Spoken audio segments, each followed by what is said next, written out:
30 ఏళ్ళు ఉన్నాడు వాడు ఆర్ఎస్ఎస్ కి. ఇవాళ మోహన్ భగవత్ లుచ్చ నా కొడుకు 10 ఏళ్ళైందా 20 ఏళ్ళైందా ఉండబట్టి.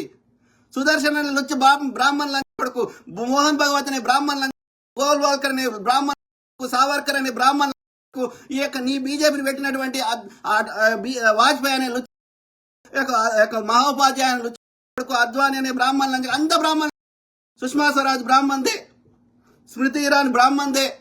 ఇలా చెప్తున్న ఆ ఆర్థిక శాఖ మంత్రి నిర్మలా సీతారామన్ బ్రాహ్మణ్దే, తమిళ్ బ్రాహ్మణ్, అంత బ్రాహ్మణులే.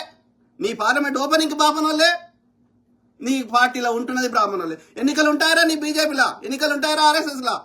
చేయండి రా దమ్ముంటే. ఒక దళితుని బీజేపీకి అధ్యక్షుని మీ జీవిత దమ్ముందా?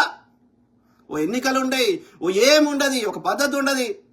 కాంగ్రెస్ లో పనిచేసిన లీడర్లని మా లీడర్లు అని చెప్పుకుంటారు. మీకు లీడర్లు కూడా లేరు కదరా. చెప్పుకుంటే ఎవరిని చెప్పుకోవాలి? మీ లీడరు అదే తీవ్రవాది అయిన, మొదటి తీవ్రవాది అయిన గాడ్సే అని చెప్పుకోవాలి. మొదటి తీవ్రవాదికి సహకరించి అన్ని చేపించినటువంటి సావర్కర్ మీ లీడర్